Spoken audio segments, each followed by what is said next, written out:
What up, cappers, gamblers, punters, hustlers, low baggers? Happy Friday, June 11th to all of you. Thank you for watching Betting with the Bag right here on Pub Sports Radio. It's been an excellent week. What up, cappers, Sorry. It's been an excellent week. We've been making cash, but it has been the chat and some of the stars of our show that have been unbelievably hot right now. Matt Randall looking to sweep the week, looking for his 6th straight win on his Taint Play of the Day. Our producer on the ones and twos, Jose Sehe, Play of the Day, looking to sweep the week as well. Interestingly enough, the Taint, Jose, and I are all on the same game. So I can't wait to talk about it, and it's a monster game. It's a good-looking MLB card. We have NBA and NHL. Yesterday went 2-1 and a push, 2-1-1 in MLB. So we just keep having winning days in MLB. We're running nice, 27 for our last 33, 27-6 plus 22.55 unit run. But we lost the Bucks game by a half point. Gas Station Sushi in the chat said it feels like the best play on this board in basketball is the Bucks first quarter. And he was absolutely right, and I didn't want to double up, and that was an ass clown mistake. And then I got talked off of the Jazz, and, you know, that happens. I didn't move to the other side, but I got talked off. And then I lost my future with the Colorado Avalanche, and, you know, they lost to the better team, to the better coach. Pietrangelo was spectacular, and, you know, thank God for this giant run in MLB, or I would be very upset. I'm nonplussed, but I'm not upset because I'm very thankful to be here rolling with you guys. Happy Friday to all of you. The Czar in the house says the Taint strikes again over 4 first 5. Easy casher. Matty Ice is no joke. Matty Ice is no joke. He is golfing in Kentucky with the boys, but he has sent in his Taint Play of the Day. He said he's going to try to jump in from the golf course, but I told him no pressure. You know, if we got your look, we'll take it from here. And so he has sent in his Taint Play of the Day. Also, next time you see me, I'll be beside Pistol Pete Loshak. Loshak in the bag. First Loshak in the bag show in 2.5 years coming up this Tuesday and every Tuesday moving forward. There's Tony Cobbs in the house says, yes, sir, the Czar. Taint on fire. Taint on fire. Raymond Reddington says, Taint hit yet again. Wow. Yes, that is 5-0 since he was leading his family through a difficult time at Children's Hospital, but a difficult time that they came through with flying colors. And he's been straight fire since. And he was straight fire before, but this is pretty, a little 5-0 run. Never hurt nobody. Jimmy Watson says, morning, boy, had to wait till bottom of the second to win Taint. Why not top of the first? There's Viper in the house. There's Robert Allen. Robert Allen, feeling good. Jacksonville Zoe ready to get to work. There's Fat win. Says, my best bet today, 2-game parlay. Dodgers run line -1.5. And Chicago White Sox money line. Yeah. Look, we all took a good look at the Dodgers. I just felt like with Kershaw allowing 5 earned runs and back-to-back starts, that the price was too high. But I can imagine they're going to get to Fultonavich, and it might be a get-right spot. The bet makes sense. I've locked in 6 bets already. That wasn't one of them, but I completely get it. Neither was the White Sox, but I get that spot too. There's Danny A. in the house. Jacksonville, Zoe, knee low. And there's Razor Sharp Pick. Says, what up, Jimmy in the chat? Big weekend ahead. You missed a great horse show last night. I'm sorry that I missed it. Said we had some people hit the pick 5 and pick 4 in Emerald and 10 tonight. And today's Pimlico pick 6, $975,000 for the Pimlico pick 6. I believe that's a mandatory payout as well.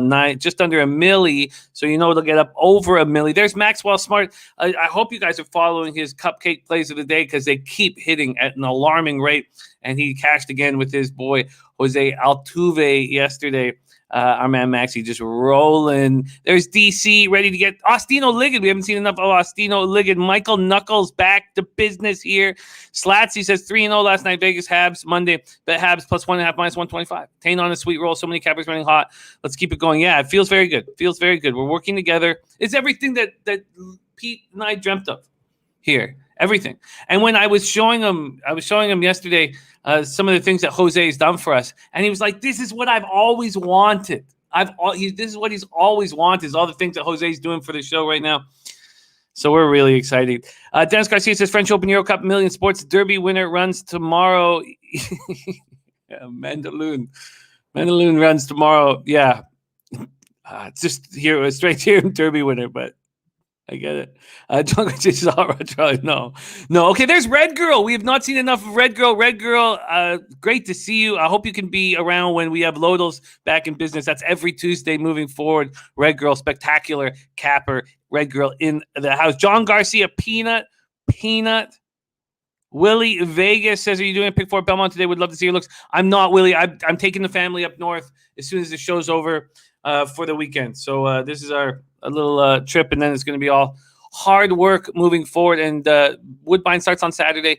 Saratoga is coming, is around the corner, and we'll be live for the first Saturday of Saratoga. We'll be live for a few of those. There's Clint, started the Die Hard MMA podcast. Nilo said, clean shaven Jimmy the Prison will love it. Thank you. North Ender in the house says this place has been on fire. Yeah, day after day, North Ender. It's been really good. Tyrone Coleman. Danny says that Jimmy looks 10 years younger again. We got the Altuve plus over 5.5 made a special night filled with bougie cupcakes. The Mystics, of course. I forgot to bet the Mystics. What the hell am I doing? The Czar gives us that look, and I didn't do it. All right, we got Sharpie's Dirty K prop of the day. Let's get that up and in right now. Sharpie's Dirty K prop of the day. Let me copy and paste it. It's Ohtani over 6.5 Ks. Ohtani over 6.5 Ks. That is the late game. Angels, Diamondbacks, 9:40 p.m. Eastern. Roof is closed. That will help him. So we have Sharpie in the joint with his Dirty K prop of the day. There we go. Dirty K prop of the day.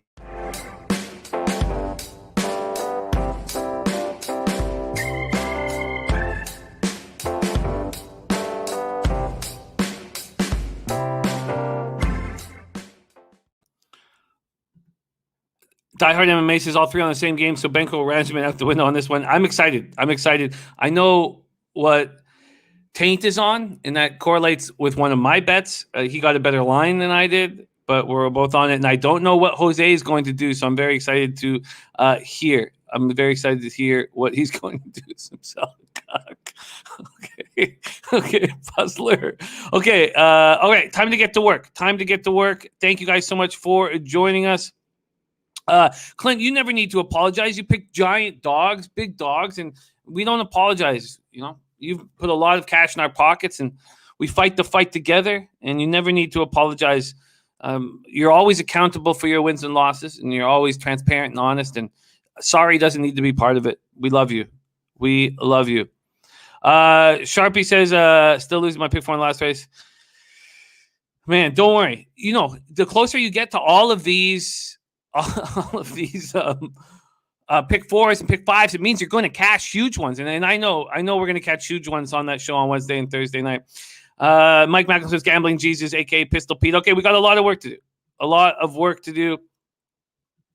North Ender says, yeah, man, bet first Habs game plus 1.5 minus 125. Future them plus 1,800 and Tampa plus 850. Ooh, yeah, that would be great.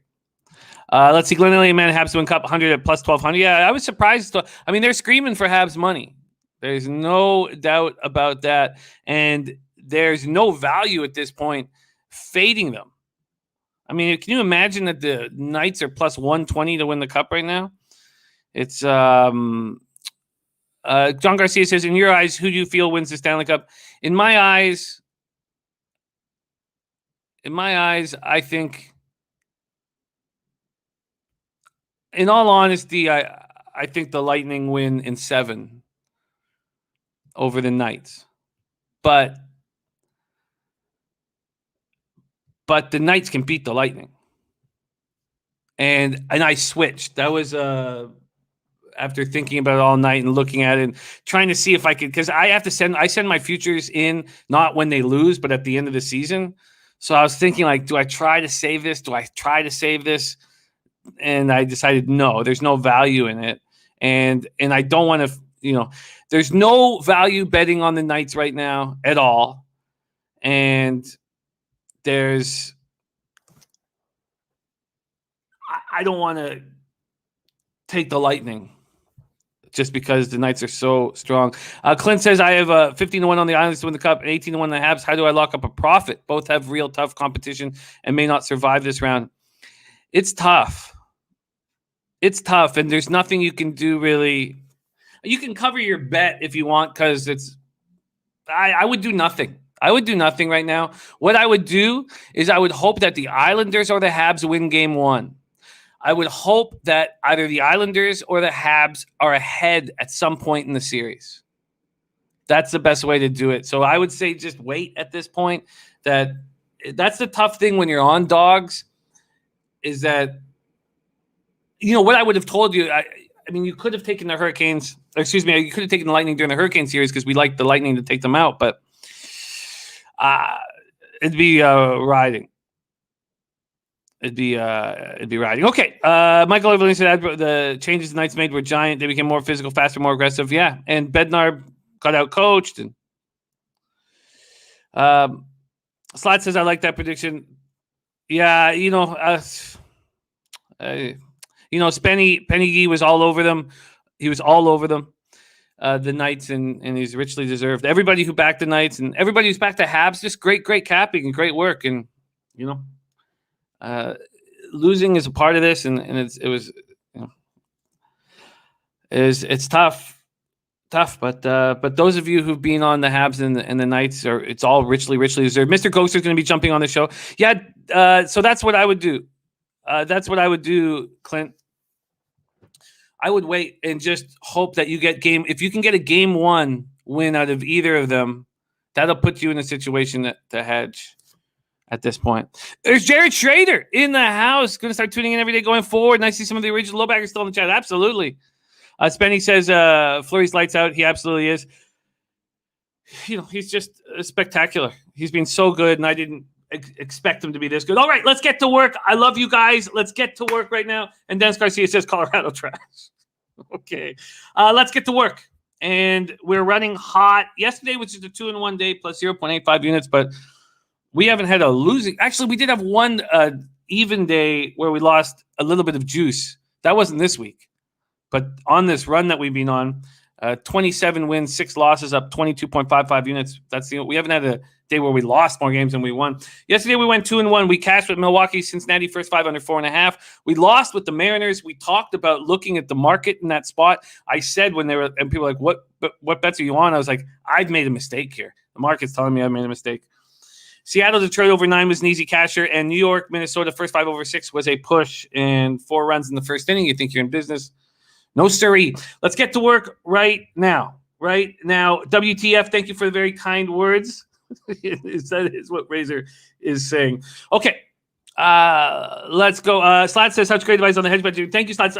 My dad is a master at hedging, and, I watched him gamble, and what happened to me, interestingly enough, is I started hedging too much. About 8 years ago, 7 years ago, my dad kind of instilled this: anytime you can guarantee a profit, you must do that. And I think it was too extreme, and we watched Gas Station Never Hedge. So I've definitely pulled back on that. But I've thought about hedging. I think about hedging, and I've thought about hedging often. All right. Kyle Hinley says, Jimmy, best MLB cap around. I'm not. But I am improving. I'm improving and improving. And the thing is, with our transparency and our honesty, our record's always right out there for everybody to see. And right now I'm running hot. I'm having a good year, but I don't have years of success to say, yes, I'm that good. Like Pistol Pete Loshak, who'll be joining us on Tuesday. He has years of proof. I don't have that. I have to prove myself every day here on the show, and I have to prove myself this year and next year and the year after that. And if I can put together 3 straight winning seasons with 1,000 bets each year and plus money, then I'll say I'm pretty good. But I've got a lot of work to do. All right. Let's get to work right now. 2:20 p.m. Eastern. St. Louis Cardinals 32-30, 16-15 on the road. At Chicago Cubs 35-27, 21-10 at home. We're at Wrigley Field in Chicago, Illinois. 79 Fahrenheit, partly cloudy, 6 miles per hour, and we have Johan Oviedo. 0-2, 5.25 ERA, 1.54 WHIP, 24 innings, 20 Ks, 17 walks, and 4 home runs. Last start, he went 4 innings, allowed 3 hits, 2 earned runs, 1 homer, 2 walks, 4 Ks, and a 5-2 loss at home versus the Reds. And I didn't mind that start. And I think that you can get value on Oviedo right now because the Cardinals know pitchers. And the fact that they trust Oviedo is a good sign. Going up against Kyle Hendricks, 7-4, 4.59 ERA, 1.41 WHIP, 68 2/3, 56 Ks, 14 walks, 17 home runs. These Cubbies win when he's on the mound, and he has good starts, often quality starts, but he almost allows 3 earned runs every start. His last start was a quality start. 6 1/3, 7 hits, 3 earned runs, 1 home run, 3 walks, 5 Ks, and a 4-3 win at the Giants. The Cards hit 227, 677 OPS versus righties. The Cubs hit 229, 707. It's not Hendricks, says TJ. It's not Hendricks. I saw that the market wasn't around all of a sudden. Cole Stewart is expected to start. Okay, thank you, guys. Yes, we do. We have Cole Stewart now on. And so we have a market change, minus 140, and the total at 9. Thank you, guys. All right. That changes things here. So let's bring up Cole Stewart, take a look at them, and then let's look at batter pitcher. Thank you, guys. So we have Cole Stewart, 26-year-old, first-round pick in the 2013 draft. Cole Stewart was picked 4th overall. I mean, this guy had enormous potential and has never been able to show that. 4th overall pick by the Twinkies, and that first year as a 23-year-old in 2018, he showed a lot of promise. That second year in 2019, he got hit hard, and then he opted out during the pandemic, and everybody can make their own decisions, but obviously the Twinkies weren't happy about that. Here he comes as a 26-year-old. He's had 2 starts, so we've got 8 2/3. Let's go to the minors here. This year in the minors, he started 4 games, 3.68 ERA, 22 innings. We have a 0.955 WHIP in the minors. Interesting pitcher. Mike Macklem says underwinded, could get to double digits mile per hour, probably is double digits kilometers an hour. I have 6 miles per hour in. Let's pull up RotoWire and compare daily baseball data to RotoWire and see what they have for wind and see if we have an opening lineup right now. Here we go. We have confirmed lineups and we have 6 mile per hour in. So, yeah, I mean, it's a difference maker in Wrigley, but not enormous. So for the Cardinals, Edmund, Carlson, Goldschmidt, Arenado, O'Neill, Molina, Carpenter, DeYoung. For the Cubbies, Peterson, Bryant, Baez, Rizzo, Contreras, Wisdom, Hayward, Alcantara. Interesting. Viper says total's gone under in 5 of Chicago Cubs' last 6 games when playing St. Louis. There's Unc Oliver, a.k.a. Lucky Lefty in the house. He's on Pirates' first 5, Orioles' first 5. I'm on that as well. And A's first 5, conch salad parlay, little conch salad parlay. Okay. So let's go to baseball data. There probably won't be a lot on either. And I imagine that this will help Cole Stewart, not knowing that he was going to start, not overthinking things. They've never seen Cole Stewart. Oviedo, 4 for 18. He's had nice numbers. I can't sit here with this change to Cole Stewart and trust any angle. Oviedo has not looked good. I like the fact that Stewart has not just all of a sudden finds out he's going to start. I just think there's too many question marks for me. I can understand the under 9, a plus 100, especially with the way the Cubs bullpen has been. But I can't just sit here and legitimately trust a spot. Let's see where the market has gone here. So we just have 416 tickets in. So the early money of course, is on the Cubs, and the early money's on the under. I can't have faith on anything. A mistake that I've made in the past is reaching just to have afternoon action. It will certainly help my drive north. Glenn Man says Cubs 23 one-run games lead MLB. Cards Cubs could be another close one. I agree with that. I can't sit here and confidently make a move. But I do agree with the under. They've not seen much of Oviedo, but now they've seen him. And look, this is a guy who opts out, comes over to a new team, looks good in the minors, now comes up and pitches at Wrigley. Chris Brady says Cubs at home. There's Tata Booker in the house. Great to see you, Tata Booker. Respect. So no move for me. No move for me. Let's move on to San Francisco Giants at Washington Nationals. Now, this could easily be rained out. We have an expectation at RotoWire that this will be rained out. So I don't want to spend too much time here. But even at this price point, I was not interested. Initially, of course, I was interested in Scherzer. I think that's just I don't know. I mean, obviously, it's a bias. I want to say it's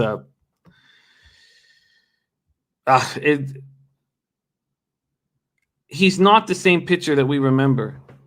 Sorry, let me pull up the odds here, and they're gone. So my fault. Let me just get the market moves back up. Oh, here we go. Here we go. So full game, money lines and totals, MLB, my fault. So I didn't think it was enough. In fact, I thought that there was probably value on DeSclafani, but let's just not worry too much about this spot. Only 4 batters have seen Scherzer. We went over this game yesterday. 179, 604 OPS against him. And then against DeSclafani, 270, 769 OPS against these Nats. My initial reaction was, look, I think that we're actually getting a pretty nice price on Scherzer. But then when the rain gets involved, is he going to start? Is this game going to start and stop? Because I obviously was on the right side of that first 5 under 4.5 in Cincinnati, Milwaukee yesterday. But after 4 innings, a rain delay, and everything goes out the window. One pitcher returns. That was Castillo, but it was just everything changes. Robert Cherry says, let's cap these games. Abreu, Jack of the day. Giolito K's under 7.5. Scherzer K's under 9.5. Tampa Bay K's under 6.5. Tigers, first 5 plus a half. Let's cash. Let's eat. I like it. And Glenn Man says, Nationals likely rained out again. Robert Allen on the under 7.5. Okay, so, and Von Polo saying, I love Bruce Brown. And Stimmy OG said, had the Stimmy on the Red Sox. That was a wild game. And again, the market told us that there was big, sharp money on the Red Sox, and that kept us off the Astros and saved us money. But it didn't scare Jose to bet a team total over, which cashed very easily. It's very tricky. Okay, so let's move on to 7:10 p.m. Eastern, and this is a beauty. Atlanta Braves, 29-31, 12-14 on the road at the Miami Marlins, 27-35, 14-13 at home. We have a lot of action on this game. First and foremost, we have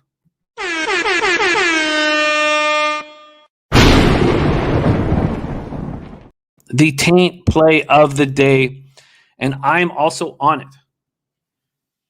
Oh, wait. Shit. Sorry, I got a little... Why don't we move to that game? Sorry, I got excited. Let's move to that game. We'll move to that game. Sorry. Taint play of the day is on the New York Mets game. San Diego Padres at New York Mets. But then I'll screw up our order, won't I? Screw up our order. So, okay. Well, let me hold you off. Let me just give you a little hint of taint, a little sniff of taint. I don't want to screw up our order. Our man Jose did all the hard work on the graphics, so let's stay with it. So, okay, I take that back. Sorry, I got a little excited because I'm doubling up on this game. Atlanta Braves at Miami Marlins. I'm on the Atlanta Miami first 5 under 4 and Marlins first 5 at plus 100. This was wild. Glenn Man's on the Braves Marlins first 5 under 4 minus 120. This came out, this first 5 under 4 on Sports Interaction. And that's the show that's sponsored by the Raw Mike Richards show that I do on Tuesdays and Friday mornings. And had the first 5 under 4 at minus 103. And then it went down to minus 102. And I was like, what's going on here? I was like, I'm not going to let this market move scare me. I'm going to make it a bet for that show.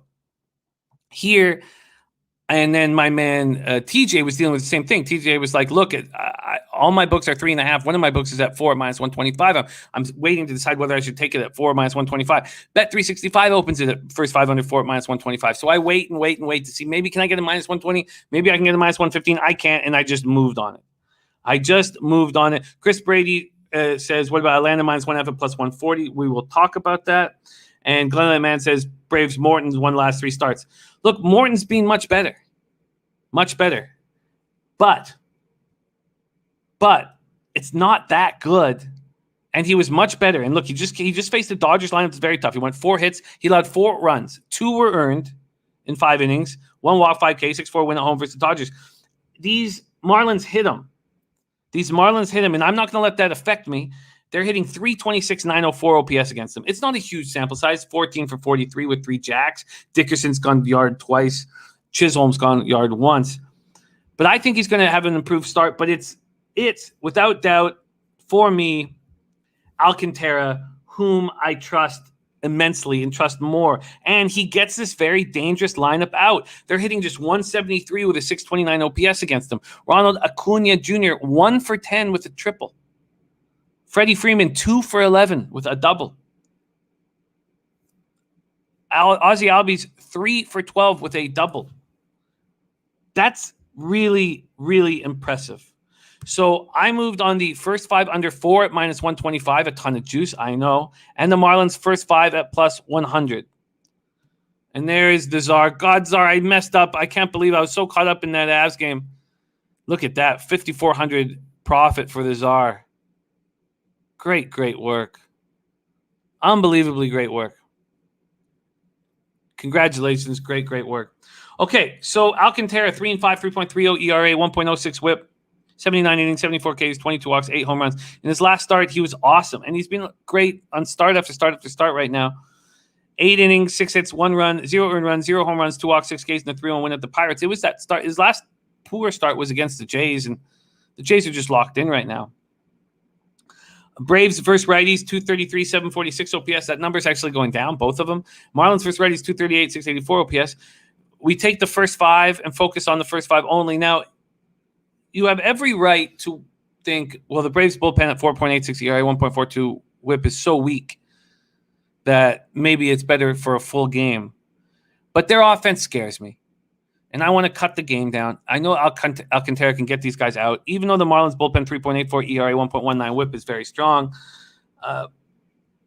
Jerry Beatty says everybody likes Alcantara, but he keeps losing. He's coming off a 3-1 win at the Pirates. The 3-5 record, it doesn't concern me. This bullpen, although it's been good, has allowed 11 of 27. They've converted, 11 of 27 saves. The bullpen can't be trusted for him. The bullpen's allowed runs and hurt his ERA when he's left the game and left a couple runners on. I like this spot. And I am backing that. Mike Macklem says, like that first half under, Miami blew a giant load yesterday and see a slower start today. Atlanta versus Phillies was disgusting batting. So those are my first 2 spots on the day. Marlins first 5 at plus 100. Atlanta first 5 under 4 at minus 125. Let's just see what's gone on with this market move since then. We're going to go focus on the first 5s. And let's look at the total first. So it opened at 3.5, juice to the over. And with the way Morton's been pitching, I can understand action going on the over. I could get it. But here, Pinnacle's even moved it to minus 122 on the under 4. So Pinnacle's been very interesting here. So it opens at 3.5. It's there for 11 hours until it hits 4. As soon as it gets to 4, it's bet immediately. It only lasts for 1 minute. So clearly there was some sharp sitting there waiting for it to go to 4. It goes to 4, bet the under immediately. So then it's back, and it lasted for 1 minute. Then it's back at 3.5 for just 20 minutes, and it goes to 4. Again, it lasts at 4. Listen to this. For 2 minutes before it's put down to 3.5 again. And that tells me people are sitting there waiting. Sharps are waiting for it to go to 4 to bet the under. It goes down to 3.5. Then it's back to 4. So it got to 4 at 3:56 a.m. and it only lasts then for an hour and 10 minutes before it goes back to 3.5. And it keeps happening. So at 10:14 this morning, so an hour and 18 minutes ago, it went back down to 3.5. And then they bring it back out to 4. And it's at 4 at minus 122. So it just makes me think that there's a lot of hope for this spot. Let's just see where the money is here in this spot, even though we're not going to look at the first fives because not enough tickets in for us to care about it. But we have 35% of the money line tickets on the Marlins and 59% of the cash. You know, if I wasn't as hot as I am right now, I probably double up here. But right now, I'm very strict because of how strong we've been. And then total-wise, we have 55% of the tickets and 77% of the cash on the over full game. And I don't dislike that look. I think the Braves, I think that this would be a Pete Loshak second half over. Second half over. Life of On Polo, yes. Can you bring that up? Can you bring that up a little bit later? Because we got to get through this MLB. But if you could bring that up. And we can also do that on Twitter. But if you could bring that up. Okay. So KCOH MMA says Marlins are a fun team to watch. Going to see them versus the Cubs next week in Chicago should be a good series. It'll be great. And Polo this, my Jazz futures at 30-1. God, it's gorgeous. That's all I have left now, by the way, is Sixers to win the East at plus 550. That's what it's come down to. Okay, so we double up there. Now we move to 7:10 p.m. Eastern. I wanted to make this move. And I just didn't have the balls to bet it. I didn't have the balls. In today's card, and we'll see if this blows up in my face, I'm going up against a couple pitchers who are coming off complete game masterpieces. And I wouldn't say that Yarbrough was a masterpiece, but it was an excellent, excellent game he just threw. I'm on Keegan Aiken.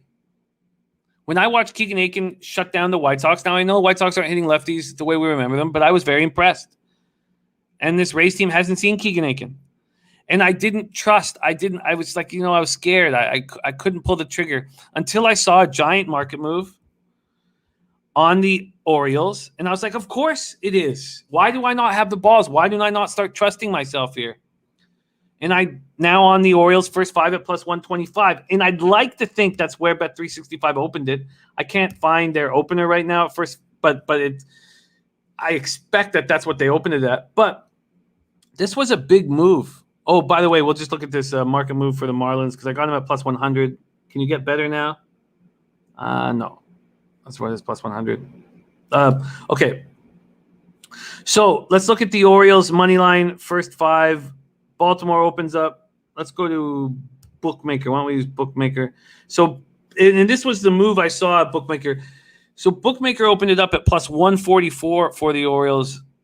And then at 25 minutes later, they moved it to plus 123. And I was like, okay, look, it's got to be the move.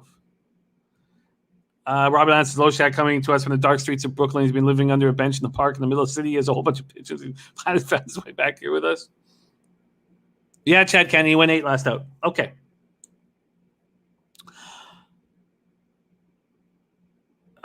Big balls take little balls. There's D Nice in the house. Glenn Man says Yarbrough 5 home runs allowed last 3 starts. So I'm keeping a very close eye on the pitchers that I'm fading here that are coming off 9 innings. Really nice performance. This is one of them. But let's talk about Aiken one more time. Coming off 5 innings, 3 hits, 0 runs, 1 walk, 4 Ks, and a 3-1 win at Cleveland. That was the bullpen day for the Indians. We took the first 5 under 4.5, and that market moved against us, and it was an excellent bet. We cashed it very easily. And Yarbrough 3-3, 3.95 ERA, 1.14 WHIP, 66 innings, 53 Ks, 12 walks, 10 home runs. There's been an idea about Yarbrough that sometimes that he's better coming in as a primary rather than starting. Obviously, he messed that up here with that great start against the Yankees. So this was the issue that was keeping me off, was the fact that Yarbrough gets these guys out. They're hitting 193 with a 609 OPS against them, 16 for 83. But the Orioles are now the best team in Major League Baseball against lefties. They're smashing lefties right now. And he faced these Orioles 4 starts ago, and he allowed 3 earned runs and 6. It was a pretty good start. So Orioles are now hitting 292 with an 819 OPS versus lefties. Royals versus lefties, 220, 670 OPS. Orioles bullpen 4.49 ERA, 1.32 WHIP, converted 11 to 22. I want nothing to do with them. This Rays bullpen is excellent. I want to keep focused on the first 5. And then we have this Aiken. So they're hitting 308 against Aiken because they're 4 for 13. Those 4 hits are all singles. They're hitting 308 with a 593 OPS. So I like the Orioles. I like the Orioles early. Taking a shot with them first 5 plus 125. And it was just me being scared. And the whole idea of scared money don't make money, all that. It was me being scared. I got over it. And it was the market move that helped me get there. Let's just see where the money is in this Orioles spot. We have 85% of the tickets on the Rays, 96% of the cash. That's a lot. How many tickets is that? 3,543 tickets. Let's go to full game money lines and totals and just see if that's congruent with the way the market's moving it.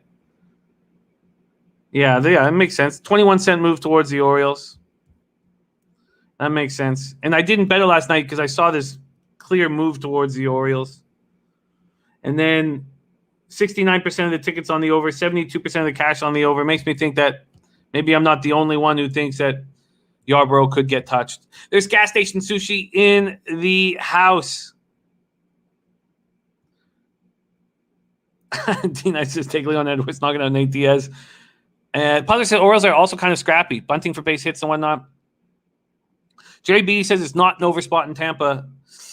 Market's saying over. And there's my guy Juan Ruiz, another OG low bagger in the house. Okay, so that's my third bet on the card. Orioles first 5 at plus 125. We move on to 7:10 p.m. Eastern. Chicago White Sox at Detroit Tigers. White Sox 38-24, 13-13 on the road at the Tigers, 26-36, 15-16 at home. Comerica Park in Detroit, Michigan. Lucky Power, thank you for joining us. Mr. Gokster will be on the show at near the end to talk about these big playoff series, semifinals in the Stanley Cup. Okay, this was a spot that I found riveting while I capped it, and then I make no move on it. 84 Fahrenheit, partly cloudy, 8 miles per hour sideways in White Sox Tigers. Let's go over there right now. We have the White Sox opening up at minus 157, a 6-cent, very small move towards the White Sox. This total opens up at 8. It's now at 8.5. We have Giolito going up against Tariq Skubal. And Skubal, by the way, and I said this to you guys, I was like, this guy won minor league pitcher of the year, and I believe that was in 2019. I was like, he's a highly thought of prospect. He's a dangerous lefty. He's going to get better as the season goes on. And he now has 37 strikeouts in his last 21 innings.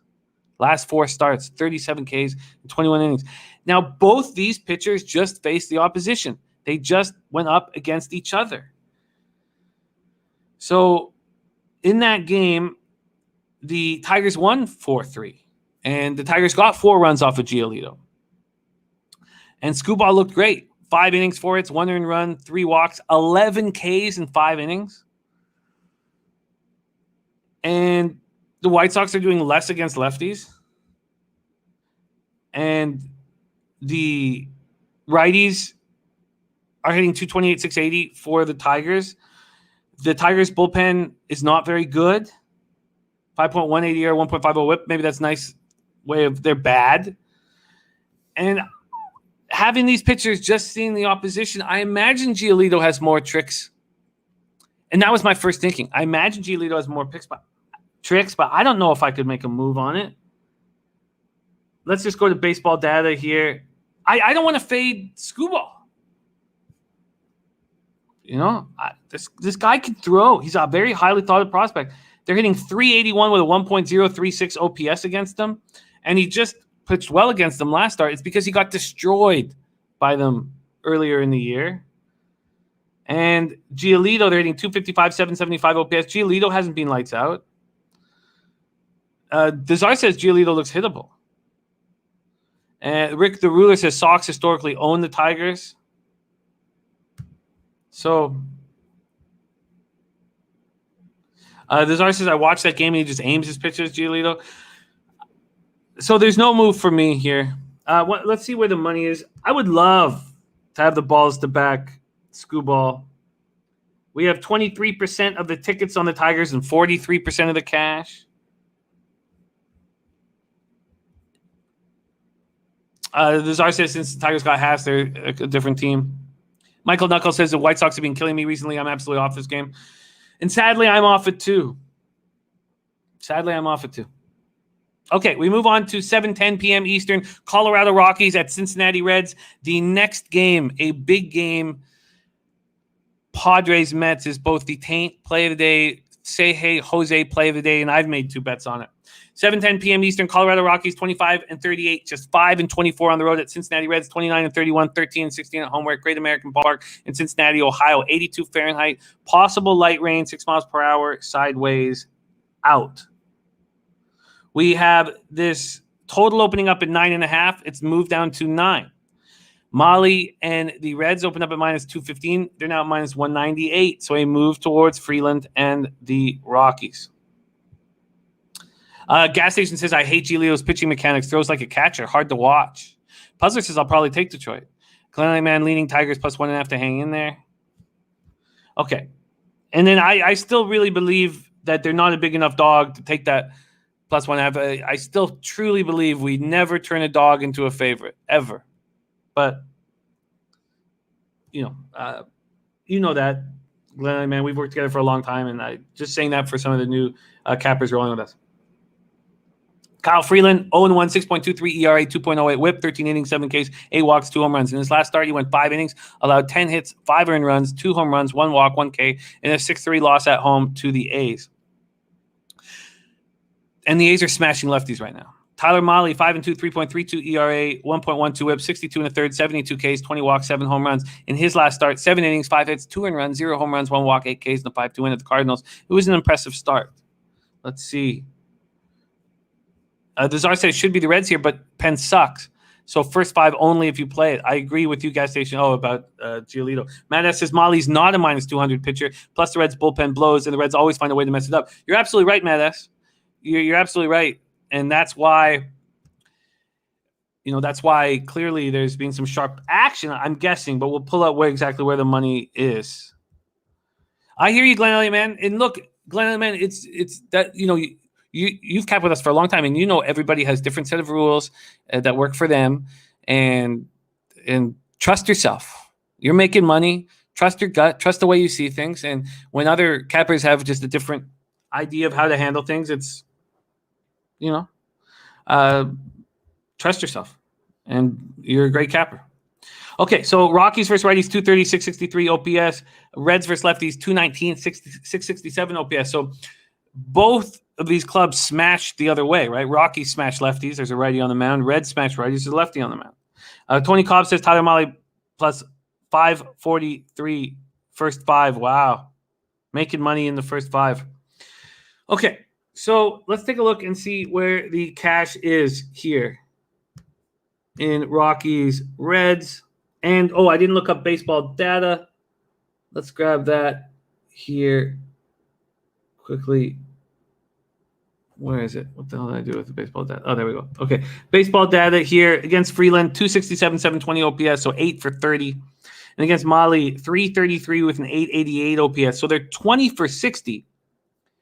And 7 extra base hits. So only 1 home run and 60 at-bats. But clearly they get to him. Joey Harp says took the over 9 before it jumps to 9.5. Robert Cherry says when dealing with 2 fishy teams with bad bullpens, put up runs, I lean over or pass. Paco Healy says, do you think the road-home split regresses to the mean a little bit with Colorado? I do. I think that's a pretty easy thing for me to answer, though, Paco, because they're 5-24. I mean, that's just abysmal. But I think they are a young team that will improve as the season goes on, and then they now have Story back, and I do. But these bullpens are just atrocious. I mean, Rockies bullpen 5.45 ERA, 1.55 whip. Reds bullpen 5.88 ERA, 1.48 whip. Colorado, Cincinnati, we have 90% of the tickets on the Reds, 95% of the cash, 33% of the tickets on the under, and 70% of the cash on the under. So now maybe those big bets came in when it moved to 9.5. That's very possible. but that would be a red flag for me. And this game makes me uncomfortable. I guess you could take Molly first 5, but I don't trust the Reds getting to lefties, and I don't want anything to do with it. I got a lot of action today and a lot of action that I'm excited about. And I'm very excited about our next game. So let's get into it right now. 7:10 p.m. Eastern. San Diego Padres 37-27, 16-13 on the road at New York Mets, 30-24, 15-5 at home. And I know I dropped this early. I love dropping it. But this game here, Padres Mets, is the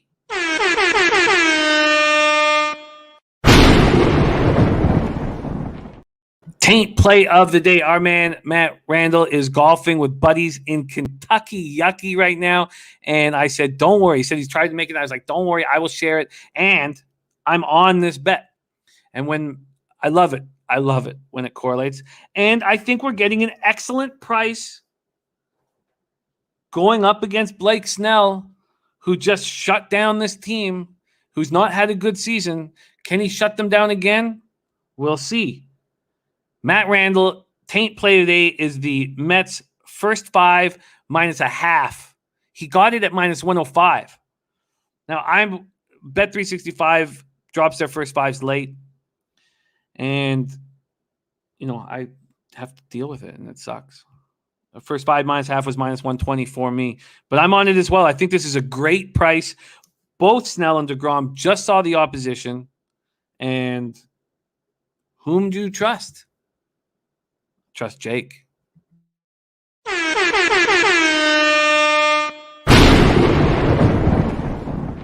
Now we get to see if this also correlates with our man. So both of these guys, Matt Randall has won 5 straight. He's going for the week sweep. And so is my son, Jose. And the Say Hey plays of the day. Say Hey plays of the day, by the way. He came into this week at 4-7. 3 straight winners for him on Tuesday. Glasnow over 7.5 Ks. On Wednesday, Twins first 5 team total over 1.5. On Thursday, Astros team total over 4.5. He is now 7-7 with an average line of plus 101, down 0.10 unit, ROI minus 0.71%. Say Hey plays of the day. Please welcome, looking good in the Vancouver Grizzlies jersey, my man Jose. How are you, my man? Jimmy, I'm doing well. It's a little different setup today. I'm at a different house. The Wi-Fi is fucked, but we're rolling. I've got a Goofy on my side here. I've got Mickey on my side here. I'm never going to fail.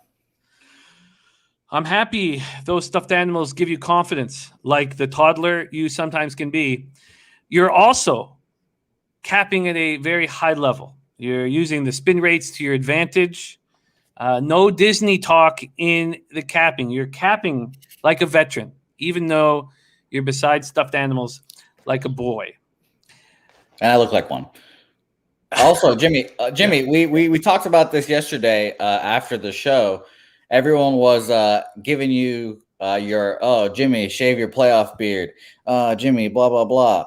No one mentioned anything about my playoff beard this whole time. I just silently been growing it.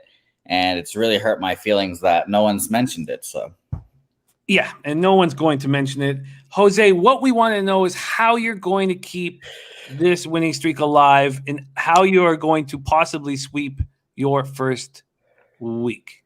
I thought today was kind of tough, Jimmy. I'm not going to lie. This was the best pitching matchup of the day. I enjoyed it very much. And I think I had a premonition. I had my That's So Raven moment. I opened my third eye, and I heard David Sharp talking to me. And I heard him say, pitchers, back-to-back facing a team, they're going to struggle. They're going to struggle. And I think, Jimmy, this first 5 is also very vulnerable here. And I think we should go with a total here. I'm not gonna follow Matt Randall exactly, but I think I like the first 5 total over 2.5, Jimmy. 2.5. The lowest one I've seen all year, and I understand. Jacob deGrom is the god. Awesome. But Blake Snell, like you said, Jimmy, vulnerable. By the way, I love the Memphis Grizzlies or the Vancouver Grizzlies shout-outs I've been getting. But I'm on the first 5 here. Blake Snell is vulnerable. I've never been a Blake Snell guy. I think he's a little bit overrated. I think like I said, I think he can get the 3 runs on his own, and anything we get from Jake is just a bonus point. Glenn Elliott, man, is going up against you and me. I've already bet the first 5 over 2.5. I was keeping such a close eye on it, seeing if I could get a better number, trying to get a better number, and I didn't. I got minus 125. What did you get? I think I got the same thing. I got minus 125 and minus 120 in there. So it's a little juicy. It's definitely a little juicy. And you're going to feel like a jackass if you're in the 4th inning and Snell and DeGrom are just trading zeros. And it's like, why did I do this? But Snell just has not been that guy. Last start, great. First one of the year, 7 shutty, 11 Ks. But I just really think that he will give up these 3 runs by himself, honestly. And by the way, gas station Susie, yes. I'm honestly surprised of all the people in this chat that you would catch the That's So Ravens reference. So shout out to you. I didn't even know what you were talking about. Exactly. Robert Cherry caught on FanDuel at minus 108. Michael Knuckles says that 2.5 is too juice for me. Look, I get it. And I've got 2 spots on this card that are minus 125. And I don't think that balances out with the Orioles plus 125. I agree. But the question is, when do you see these guys as vulnerable? And it has to be when you just saw them last start and they were spectacular. Snell goes 7 innings, 1 hit, 0 runs, 1 walk, 10 Ks. His best start of the year by far. And DeGrom goes 7 innings, 3 hits, 0 runs, 1 walk, 11 Ks. And both bullpens have been so good. We can stay away from the bullpen. Not that, obviously the bullpens are probably worse than DeGrom and Snell. But I'm with you. I've moved on it with you. That's wild. I didn't know what your play was. That means that I've already on both the taint and the say hey play of the day while we're going. When's the last time that you bet or tailed one of my plays, Jimmy? I mean, I know obviously we have not seen eye to eye, and maybe that's for a good thing, but I think one of my goals going into this was to get the confidence of the people and get the confidence of you, Jimmy. Well, you've proved yourself, and you have. This was there have been a couple spots where I was wondering if you were going to buckle under the pressure, and you did not. And surprising a lot of people. And your spin rate breakdowns have been great, and I've been impressed with your capping. So I'm excited that we're on the same spot here, and while you guys are both going to sweep the week, and I'm on both of it. So I like it. Let's just see where Jordan has a question here. If I don't think DeGrom's going to get hit and Snell will, why wouldn't I just take the Mets? It's a little bit of just insurance. I didn't even know Matt Randall's pick going into this, Mets first 5. So it's partly a little bit of that too, but it's a little bit of insurance on both of them. If DeGrom gives up his first run in God knows how long, it's just, you feel even better about your 2.5, because like I said, Snell, he's liable to give up 3, and 3 is really not that much. You can still have a great outing and give up 3 runs. So I just really think that this 2.5 number is easily the lowest one I've seen all year, and it just should be bet over. DX File says you should be impressed with his capping. He's your son in capitals. Robin says Mets first 5 is exactly why the taint exists. It's just a winning bet. There's no way around it. So they actually get to DeGrom a little bit. 250, 693 OPS. That's not that bad. 21 for 84. Now, and they've got hitters. They've got hitters for days. Yeah. Yeah. And against Blake Snell, 234, 644 OPS. So unbelievably, the Mets have worse numbers against Snell than the Padres do against DeGrom. And we get to see them again 5 days later. And I think that's going to help. Let's see where the money's gone in this game. Again, I'm not going to go to the first 5 just because the ticket count will be so small. But we have 69% of the tickets on the Mets, 79% of the cash. And here you go, 72% of the tickets on the over and 76% of the cash. There you go. I love it. I love it. Okay, so Jose going for 2 different things here. He's going to be able to show up on Tuesday when we're back with Loshak in the bag with plus units on the show. He's also going for a sweep of the week. Big time stuff. Jose, thank you for sharing your hard work with us. Any last words? No. Go Grizzlies. I hope that you get a franchise again. That would be nice. And if this was a big country jersey, I'd be a lot more cooler. So I'm sorry for disappointing you. No, I'm very thankful it's not a big country. If you wanted to impress me, you'd have a Blue Edwards jersey if you wanted to impress me. But that's a made-up character. That is a made-up character in my head. All right, let's move on. There he is, Jose's Say Hey play of the day, Andy Taint play of the day. Right there, Jordan Wiener laughing at no run, first inning at minus 230. Okay, we move on. So at this point, we've capped 5 of my bets. So just 1 remaining. Let's move on to, and there's Dutch Boy Fresh in the house. A little Dutch Boy Fresh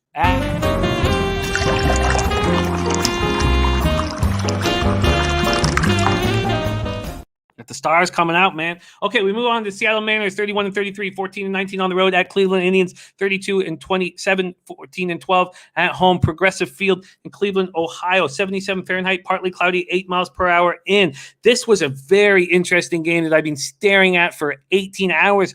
I wanted the under, but the market was moving to the over, and I just had to sit back. And now, the last time the market moved to the over in a Savali start was against these Mariners, and they got to him. And Savali has statistics that lead you believe that he's going to regress, and the sharps are fading him and expecting overs. But I like Justin Dunn, and I think that Savali can get through a tired Mariners ball club. And Savali's taking money. Minus 148 opens at now minus 162. So we've seen a 14-cent move over at Pinnacle. This total's gone to 8 from 8.5 to 9. So let's take a look at the first 5 here quickly, because that's what I was planning on focusing on, because this Mariners bullpen has been falling apart. With this Mariners bullpen, oh, nice. Pinnacle's moved that first 5 to 3, by the way. So is Heritage, U-Wager. And by the way, also Heritage, that's a pick 'em at 3. That's a really good sign for our bet, Jose. Very good sign for our bet. The first 5 went from 4.5 to 5, and I had to stay off of it. Glenn Man says Savali 5 home runs in his last 3 starts. Justin Dunn is a pitcher I like and want to back. 1-2, 3.18 ERA, 1.19 WHIP, 45 1/3, 45 Ks, 27 walks, 5 home runs. 27 walks is way too high. So you have a 45K, 27 walk, your K to walk ratio is not good enough. But a 1.19 whip when you're walking more than, walking about 60% of the innings is very impressive. I think he's going to be a good pitcher. Aaron Savali, 8-2, 3.49 ERA, 1.08 whip, 80 innings, just 58 Ks, 18 walks, 13 home runs. I haven't figured out Savali yet. And I was backing him early, and then Joe Yurkovich was like, look at these statistics. And he broke down a couple spots where it was clear regression was going to happen. He's coming off a 6-inning, 7-hit, 4 earned run, 3 home runs allowed start with 0 walks, 4 Ks, and 10-4 win at the Orioles. The Mariners are hitting just 209, 655 OPS versus righties. The Indians just 223, 679 OPS. The Indians' bullpen is actually looking bad in the last couple weeks. So the Indians' bullpen is falling off. The Mariners' bullpen is falling off. And now, after that much talking, I guess you can understand why the move is to the over. Lance LaRose said there should be some runs. Chris Brady says Mariners probably not winning. Now, that's coming from a guy from the Pacific Northwest who's used to watching this team lose. Okay, let's take a look at baseball data here with these two guys. Cleveland hasn't seen Dunn. And only 8 at-bats against Savali, just Seager, Crawford, and Haniger. So then it must not have been a Indians-Mariners game when I lost and the market was moving to the over. It certainly was a Savali start, and I guess it must not be the Mariners if there's only 9 at-bats from 3 guys. Okay, so let's go over to the cash. We have 78% of the tickets and 65% of the cash on the Indians. 53% of the tickets on the under, 78% of the cash on the under. And then you have to ask yourself, well, when did they make these bets? When it was at 8.5 or 9? It must be at 9. God, it just feels like that first 5 under you could get to that first 5 under, couldn't you? At 5, you tell me there's going to be 6 runs in the first 5 innings with these guys. They're 1 for 8 against Savali. Glenn Man says Indians over 4 in a row. Huh. So here, this is a time where we're looking at the Sports Insights isn't really helpful because you don't know when this cash was bet. And I can imagine that if there was that many tickets and money on the under, that it probably has come of late. How many tickets are we talking? We're talking about 2,231 tickets too. Like, not a very big sample size. All right. North Ender, they moved Tampa Isles to Sunday, I believe. I don't know why there's not going to be Hockey Night in Canada Saturday, but I believe they moved it to Sunday and Monday. North Ender, as far as I know, I'd love to have that double check. Glenn Man says tricky. I know what you're saying. On paper, looks like 4-3. God, it just 77 Fahrenheit, partly cloudy, 8 miles per hour in. You're telling me there's going to be 6 runs in this game? And then I wonder, like, is this a spot where we can go against a market move because we can presume that most of the money came in on the under when it was moved up to 9? Are we presuming too much here?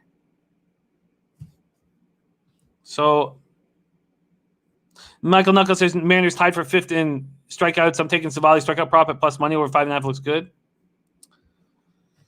God, I think this goes under. I think this first 5 goes under 5. I mean, how much juice is associated with it? Let me just check this out right now. First 5. Oh, shit, that's the wrong game. Sorry. Let's move over here. First 5. If I want to move on this, first 5 under 5, minus 120. Glenn Man says Mariners 20-12 to the over on the road. This is a perfect second half over if you have it in your book. Both these bullpens are struggling. Both bullpens are tired. I want the first 5 under 5. I think that's going to be an addition here. Savali has not looked good. Savali has not looked good.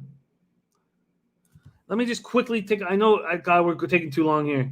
I'm just going to very quickly look at what Savali's. I know I have his last start up here. It was bad against the Orioles. Do we have more than that? Let's get his last couple starts up here right now. Here we go. Okay, I'm going way too long here on baseball because we have huge basketball games to talk about. Here we go. Savali. He doesn't get strikeouts when you need him. This Mariners team does have some pop. 4 runs in the Orioles, 4 runs against the Jays. He's allowed 5 home runs his last 2 starts. Okay, I'm not moving on it. But I certainly have a lean towards that first 5 under 5. And then if Savali's not looking good, do we back Justin Dunn on the first 5? Has there been any movement on the first 5 money line? Let's go over to the first 5 money line. This Indians team has not seen Dunn. He's pitching well. And let's just go to Bookmaker and see what they've done with this. No, there's been no movement. Okay, sorry, Prince of the City. I'll just leave these as leans right now. Mariners and first 5. Okay, we move on to 7:10 p.m. Eastern. This is my last spot on that I've bet so far. Richie Rich says both teams in big overs trend last 5. And Robert Allen says the Mariners are the play in this game first 5. Lance Rose giving a final score of 6-4. Okay, here we go. Toronto, Boston. I'm on the first 5 over 5.5 at plus 100. I know it's a high number, but I think we can get there. I'm going to see if there's been any market movement on this spot in Toronto, Boston. The books were very hesitant to hang this at all. Very hesitant. Let's see, bookmakers hanging the plus 100. They haven't moved it since it opened. And the plus 104 for Pinnacle. They actually dropped it down to 5 for a few minutes, less than an hour ago, and then back up to 5.5. Jorge Gonzalez says Dunn isn't lasting more than 5. By the way, he was injured. They can't let him. Okay. I'm comfortable to stay off. So this Red Sox bullpen's been lights out lately. That's why I want to focus on the first 5. I also think Ross Stripling is very vulnerable. The Red Sox are coming off a very passionate game. Sorry about that. We go. My son's looking for titty. He's gonna find that titty very fast, just like his dad. Okay. Blue Jays 31-29, 18-16 on the road. Red Sox 38-25, 18-15 at home. Fenway Park, Boston, Massachusetts. 64 Fahrenheit, overcast, 8 miles per hour sideways. Stripling 2.3, 4.71 ERA, 1.40 WHIP. 42 innings, 43 Ks, 12 walks, 8 home runs. In his last start, 5 innings, 7 hits, 1 earned run, no homers, 1 walk. Danny says that was the Avalanche war cry. Okay. In his last start, Stripling was good. And do you buy it? 5 innings, 7 hits, 1 earned run, no home runs, 1 walk, 4 Ks, 6-2 home versus Houston. I don't know if I do. Razor says Carter said he wants to talk about the Blue Jays. Okay.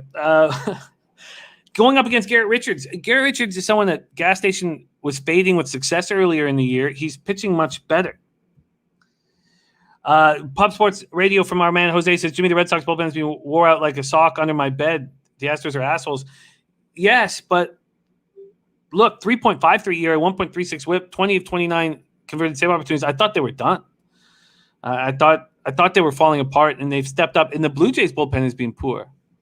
So Garrett Richards' last start, he allowed 8 hits, 3 earned runs, 2 walks, 6 Ks in 5 innings, 5 extra inning win at the Yankees. He barely held his shit together.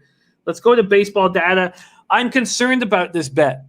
I'm concerned that money's not moving towards the over. It makes me uncomfortable. We'll see where the money's going full game, but I'm concerned. The Red Sox, I wish they weren't coming off such a high-spirited offensive game. That makes me a little uncomfortable. The Red Sox hit 271 with a 946 OPS against Stripling. And the Jays had Richards on our team, so we know him. And they don't have great numbers against them, 269, 717 OPS, but I suspect we're going to be able to take care of business. Paco Healy says at the end of Tuesday's Low Shack in the Bag, I'm calling for an encore in hopes of an afternoon show, line movement recap. Yeah, those were fun. Those were fun days. Glenn Man says Astros yesterday was a good example of the line was telling you to be careful. You're absolutely right. And we have the Triple K Marines barn burner of the night, St. Louis, San Francisco, Detroit, Baltimore, plus 4.5 minus 104. Nikolai, can you let us know? I haven't been tracking your action. I got to start tracking these because they're so interesting. Can you let us know how they've been going and how they've been doing? Okay, I'm going to copy and paste. We've also hung out with our guy, Triple K Marine, down when we were in Miami for the Low Bag Summit of Champions. So I'm on the over 5.5 at plus 100. Let's see where the cash has gone here. Sorry, let's see where the cash is gone. Here we go. The cash in this Toronto Red Sox spot. We have 54% of the tickets on the Red Sox and just 32% of the cash, telling me that people trust Stripling and think that Richards will get touched. Sharp money clearly on the Jays. And the total, look at this. 40% of the tickets on the under and 95% of the cash. If you're looking at what spots to tail, I think that I put myself in a losing betting situation. I think that I'm in trouble in this game. And I think it was a poor addition. There's no first half information, but this feels like that Mariners spot yesterday where I'm looking at the market and seeing that I made a mistake. Paco Healy said, whatever happened to Bookie Lover Q? Good question. Great guy. KCOH MMA, thank you. The Expos were my team growing up.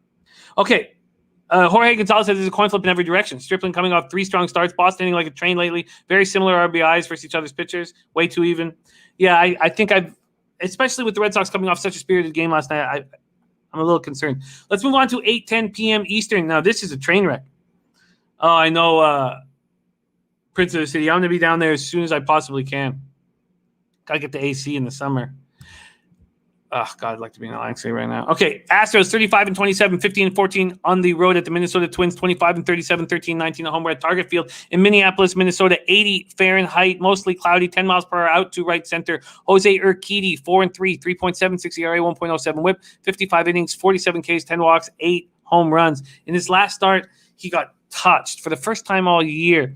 He looked so good all year, and he got touched pretty violently at Toronto. 4 1/3, 9 hits, 6 earned runs, 2 home runs, 0 walks, 5 Ks, and 6 loss to Toronto. Going up against Matt Shoemaker. God, it's what's happened to us here at Pub Sports. You say the word shoe, and what do you think of? God, just the word shoe. And that's what I think of. That's what's happened to me. Shoe maker, and all I think of is our guy Boston Nick. Okay, let's get back to work. Shoemaker 2-7, 7.28 ERA, 1.58 WHIP, 50 2/3, 34 Ks, 21 walks, 11 home runs. In his last start, he made it through just a third of an inning. 6 hits, 8 earned runs, 1 home run, 2 walk, and just 1 K, 14-5 loss at the Royals.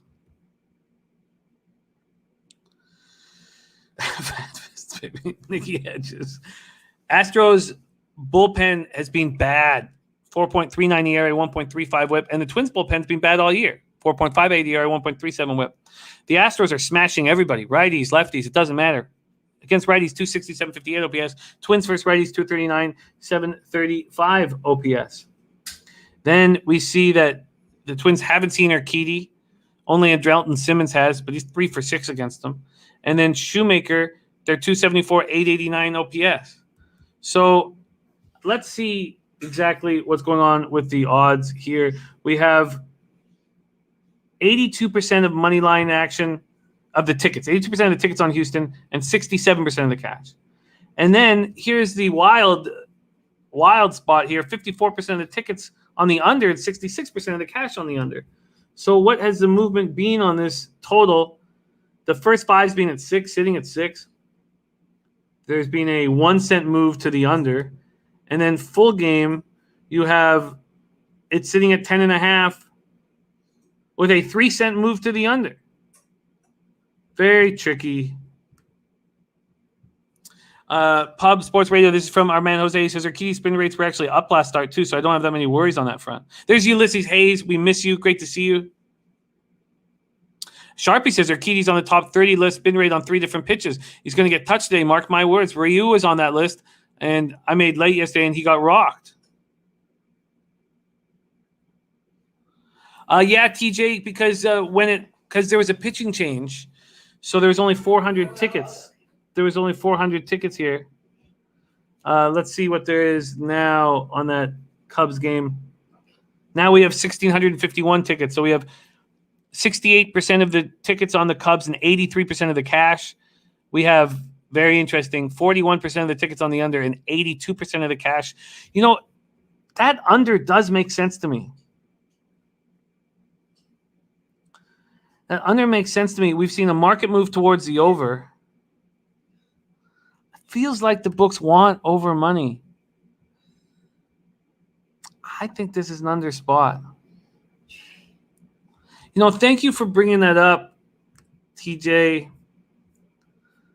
These pitchers haven't seen the opposition.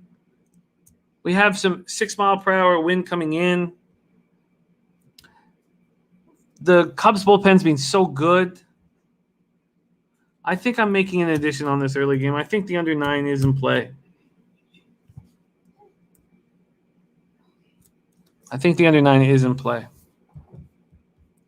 That's my first edition, and thank you, TJ, for bringing that up.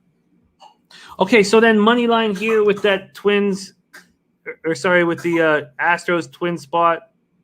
We have Urquidy opening up at -153, is now -149, a 4-cent move to the Twins.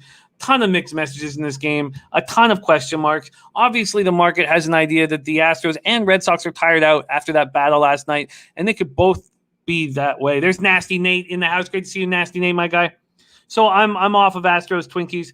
We on to 8:10 p.m. Eastern. We have Pittsburgh Pirates 23-38, 10-19 on the road at Milwaukee Brewers 35-27, 17-15 at home. American Family Field in Milwaukee, Wisconsin. 79 Fahrenheit, partly cloudy, 7 miles per hour in. We have Chase DeYoung coming in 0-0, 5.40 ERA, 1.30 WHIP, 10 innings, 3 walks, 3 home runs allowed in those 10 innings.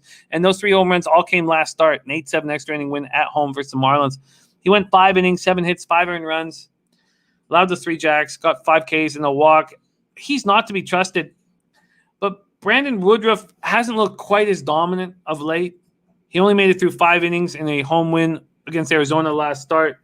Went 6 hits, 2 earned runs, 1 home run, 1 walk, 9 Ks. He still has had an excellent season. 1.42 ERA, 0.74 whip, 92 Ks, 17 walks, 4 home runs. And there he is, Matty Ice in the house. Matty Ice in the house going for his 6th straight win and sweeping the week. Thank you for stopping by, Matty Ice. I can understand people wanting to fade De Jong here. The market has done that. Woodruff opened up at minus 249. He's now minus 282. But this total is still at 7.5 to the under. It's just too costly at this point. Yeah, DC, for sure. And I apologize for that. Richie Rich says, Houston game, whole world on the over, and the total isn't changing. No, Richie Rich, we saw the public is on the over. But not even. We have 53% of the tickets, the 3,694 tickets looked at. 53% of the tickets on the under and 66% of the cash on the under. So we definitely have sharp money on the under. Okay, so look, I get it. But what would you have to take the Brewers at? You don't want anything to do with their bullpen. And let's just go to baseball data, but I believe that only Narvaez is seeing De Jong. Against Woodruff, they're hitting 273 with an 816 OPS. Look, it's a divisional spot, and they know Woodruff and Joe Yurkovich, OG Lowbagger, another guy who loves Lodos Loshak, is he's adamant about the plus ROI on divisional underdogs if you blindly bet them all the time. Ulysses Hayes says, I feel Milwaukee's overvalued. I agree. So there's no move for me. All right, 9:40 p.m. We have 3 games left, and then we get to talk NBA playoffs, so let's get through them. The next spot on our docket is Los Angeles Angels, 30-32, 12-16 away at Arizona Diamondbacks, 20-43, 11-16 at home. Chase Field in Phoenix, Arizona. And that, my friends, brings us to David Sharp's Dirty K prop of the day.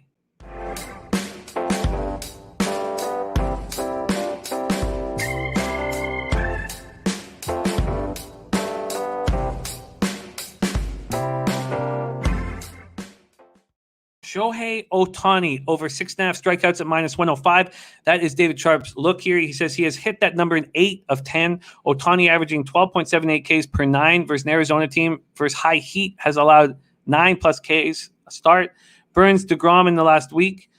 Throw into pitcher spots, 6 innings, 8+ Ks. That's it from our guy David Sharp on Ohtani. Christopher Carter saying Merrill Kelly is going to get hit.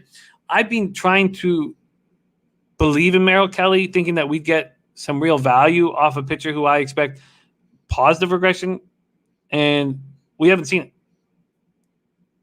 He does not look good. The roof will be closed. The roof will be closed all weekend. It's just getting too hot, so the roof is closed. That is official. Shohei Ohtani, 2-1, 2.76 ERA, 1.16 whip, 42 in a third, 60 Ks, 26 walks, 4 home runs. In his last start, he went 6 innings, allowed 4 hits, 2 earned runs, 1 home run, 0 walks, 10 Ks. In a 3-2 win at home versus the Mariners. Merrill Kelly, 2-6, 5.12 ERA, 1.34 whip, 70 in a third, 62 Ks, 19 walks, 10 home runs. Sharpie says, Jimmy, this is a trap. Minus 140, first 5 Angels. What's going on here? I thought it should be minus 180. Interesting. I've been trying to back Merrill Kelly, and I think that looking at his statistics, there's going to be value backing him. Yes, Big Show. What up, my man? Michael Overland says, Ohtani went from pitching 100 to pitching a fastball 94-95, and he's so accurate now. No longer a thrower, but he's developed into a great pitcher. Glenn Elliott, man on Angels, minus 1. So Angels versus Reddies, 252, 731 OPS. Diamondbacks versus Reddies, 226, 660 OPS. Angels bullpen bad, 4.80 ERA, 1.42 whip, converted 13 of 22 save opportunities. Diamondbacks bullpen, 4.58 ERA, 1.44 whip, converted 6 of 17 save opportunities. Can you believe they've successfully converted just 6 saves this year? Jose says, Ohtani is statistically the best pitch in baseball as splitter. He has the lowest average against on that pitch. Let's go to baseball data here in this spot. Only 2 batters have seen Ohtani, and no one's seen Merrill Kelly. Interesting. Let's see what the market move is here. It's at 9. It opened at 9, a minus 116 to the over. So there's been a legitimate move towards the under here. Let's see this first 5 total. First 5 total at 4.5 was juiced to the over. Is now juiced to the under. And this makes sense to me. This first 5 under makes sense to me. So we have 89% of the tickets on the Angels, 81% of the cash, 43% of the tickets on the over, and just 26% of the cash on the over. This makes sense to me. Kevin Linebeer, what's happening, my man? I am moving on the another edition. This is my second edition. The first 5 under 4.5. Moving on the first 5 under 4.5 with the roof closed and these 2 pitchers and staying away from the bullpens. This makes sense to me. Nice addition, I think. 9:40 p.m. Eastern. Next up on the docket, Kansas City Royals 30-31. 14-16 on the road at Oakland A's, 37-27, 19-18 at home. We're at Oakland Coliseum in Oakland, California. 61 Fahrenheit clear, 11 miles per hour, out to right center. Brady Singer, 3-5, 4.88 ERA, 1.46 whip, 59 innings, 62 Ks, 23 walks, and 4 home runs. In his last start, he went 5 2/3, allowed 8 hits, 2 earned runs, 0 homers, 3 walks, 7 Ks, and a 2-1 loss at home versus the Twins. It was a nice start. And I want to back him. And I want to fade Cole Irvin. But now I just have to understand that I don't understand Cole Irvin. He doesn't throw hard. He needs to locate. He went into Colorado against a team that smashes lefties in the thin air, and I stayed off. Thank God I stayed off. But he looked good. 6 innings, 6 hits, 1 earned run, 1 walk, 5 Ks, and a 6-3 win at Colorado. There's some pitchers that you just don't have right. And earlier in the year, I thought Cole Irvin could be a really good pitcher. Then I watched a few of his starts because I backed him, and he did not look good. Royals versus lefties, 247, 695 OPS. A's versus righties, 225, 704 OPS.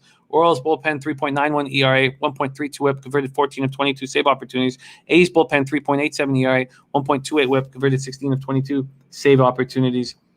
We have the 4.5 total that was originally just to the under.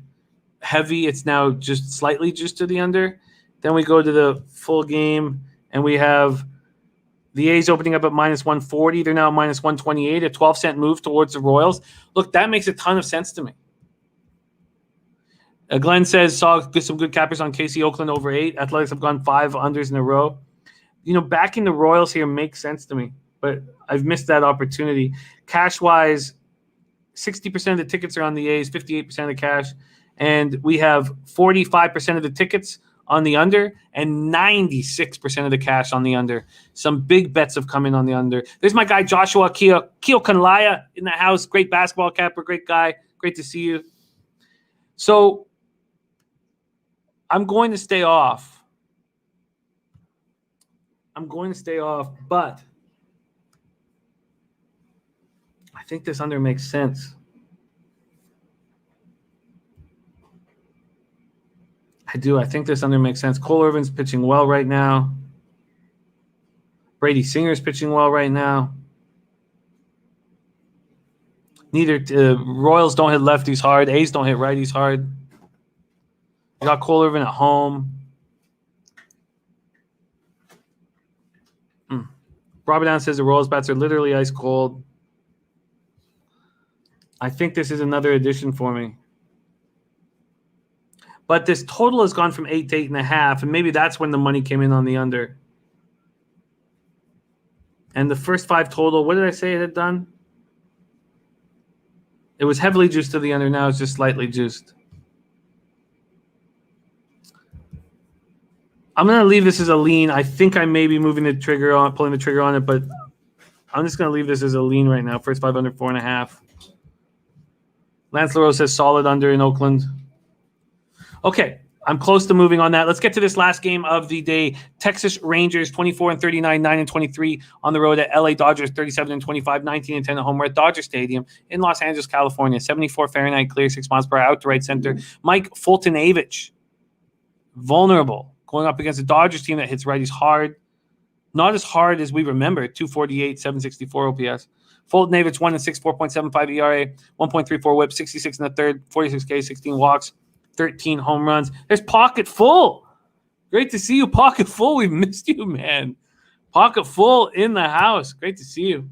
Last start, Fulton-Avich only made it through 3 2/3, 8 hits, 5 earned runs, 1 home run, 0 walks, 2 Ks, and 11-6 loss at the Rockies. Kershaw, 7-5, 3.66 ERA, 1.01 whip.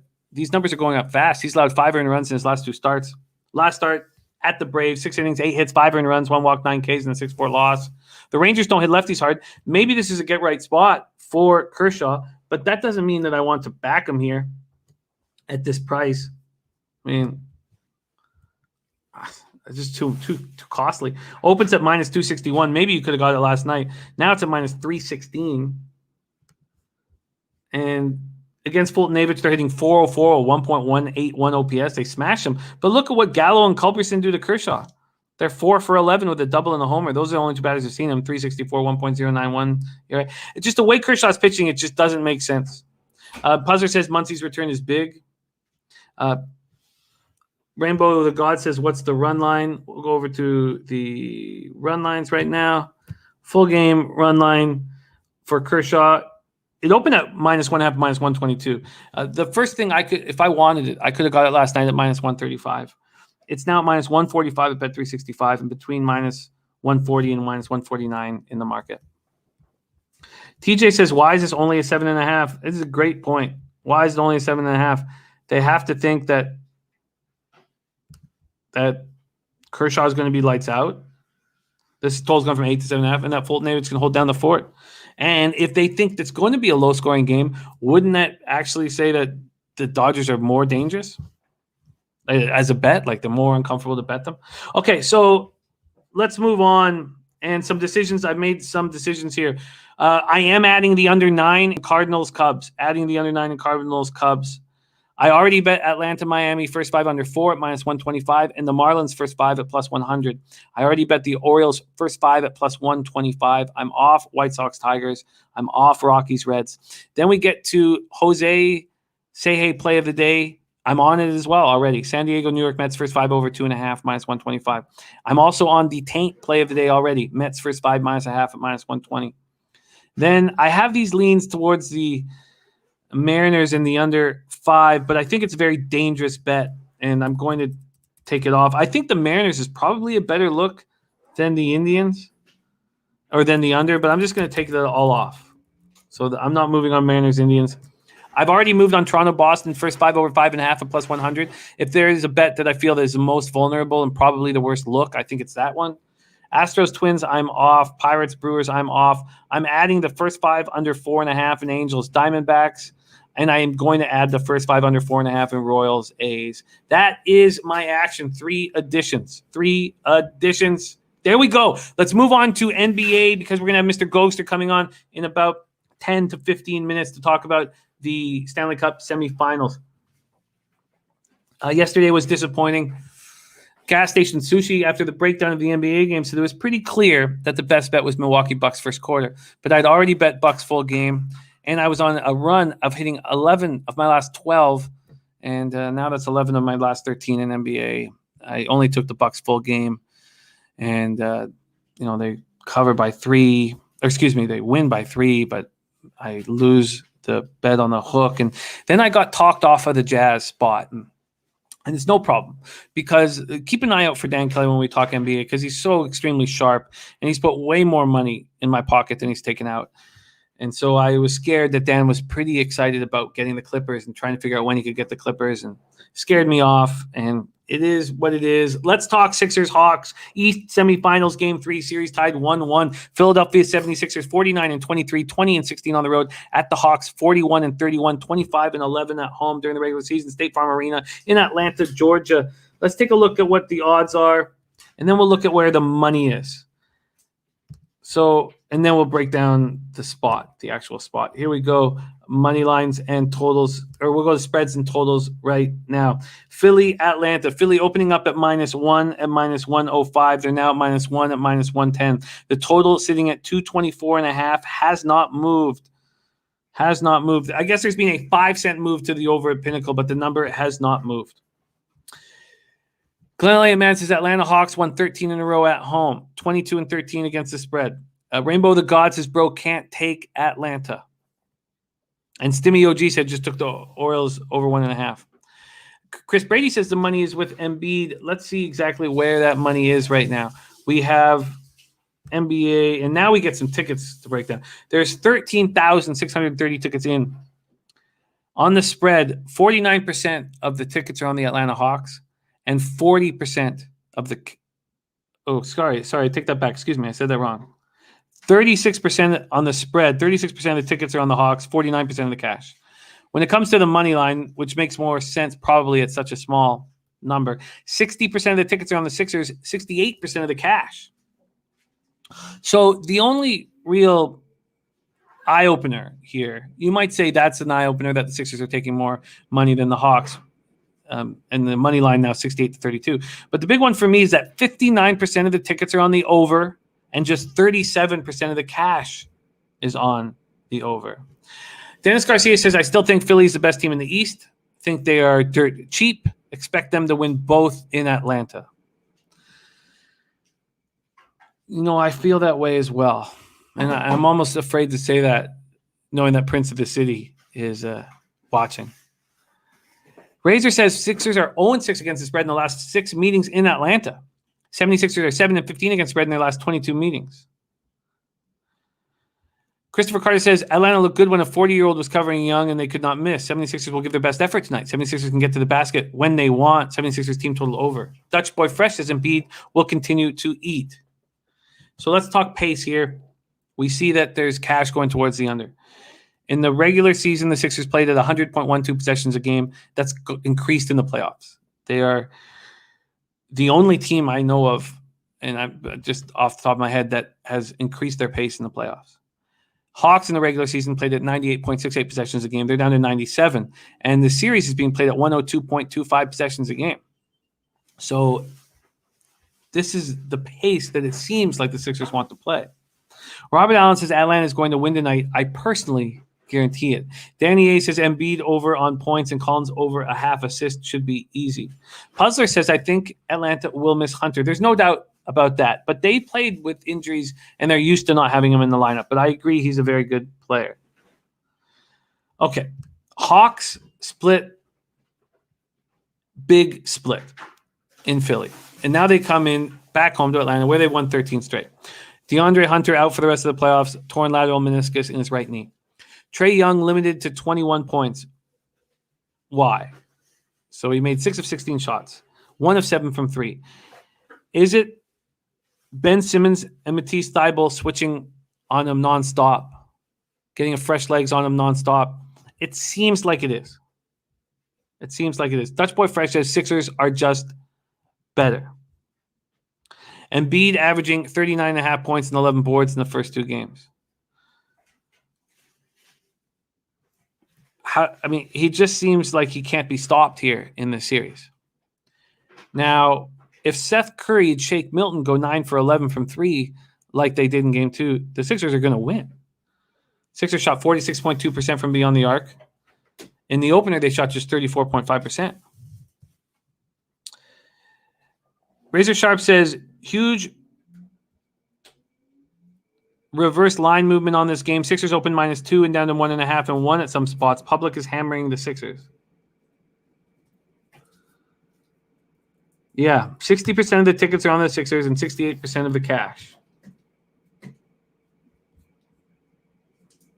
Let's see what Pinnacle has done here. So Pinnacle never changed it off of 1, Razor. Pinnacle opened it 2 days ago with the Sixers -1 at -105. And right now it's Sixers -1 at -110. So let's see what book has opened it in a different spot. Let's go to Bet Online. Bet Online opened it at 2. Moved it to 1.5, down to 1, 1.5, 1, 1.5, 1. So there's been no reverse line movement in the sharpest book. Let's see if Bookmaker did anything different here. Bookmaker, they opened it at 1.5 and brought it down to 1. So that's truth. There's a lot of truth there. There is being a reverse line movement here towards the Atlanta Hawks. Rainbow the God says Bookmaker opens the NBA earliest besides Pinnacle. Lance LaRose liking that 224 under. Wow. So I find it very difficult. I lean towards the Sixers, but I think the Sixers are going to get one of these two games. Isaac is saying, have you ever made a bet on player turnover props? I love Embiid over 2.5 and Trey over 4. I haven't. Joshua King can lie likes Atlanta first quarter. So, I mean, that's a look that I like in the West semifinals. And I get the idea. But I really like it when the team's down 0-2. There's pressure on Atlanta. There's a lot of pressure on Atlanta. Now, clearly the Sixers are supposed to beat the Hawks, but this is a very young team who hasn't been in this position. I don't think it's a free roll for the Hawks because the whole city's on notice and they've not been in the second round in a long, long time. Okay. And Razor says Atlanta will be popping tonight. And Robin Allen says, I think the Hawks are blowing them out tonight. So Robin Allen says, not really, Jimmy. More pressure on the Sixers. Look, there's pressure on the. They're supposed to beat the Hawks. But the Sixers have been down this road and lost. Been down this road and lost huge games. Huge games. Lost the Kawhi shot to the Raptors. What I'm saying is this isn't a free roll for Atlanta. They've won 13 straight games. All eyes are going to be on them, and they're playing at home in front of their fans. I don't see this as a free roll. That's what I mean. At all. YouTube, everything says Hawks not winning tonight. Chris Brady says Seth Curry won't shoot like last game. Terenzi, nice to see you. Dutch Boy Fresh says Sixers shooting best in playoffs, 51.9%. Better coach, better players. 1-1 series, -1 is cheap. Michael Overland says, Jimmy, what about Simmons over points? He only had 4 last game and knows he has to do more. I think he has to focus solely on defense. So I wouldn't expect him. They need him to play defense, and he's questioning his shot so much right now. Jessica Easton says it's tough, but I think the Hawks will be winners. All right. I lean towards the Sixers, but I'm hesitant. I'm hesitant right now. I want to see what the market does. I want to wait a little bit. And then this total, they're playing at a fast pace. And because of that, and they're coming off, the Sixers coming off a really hot shooting game. I'm also hesitant to take the under. And I want to watch the market on that. So I'm no help here in this spot.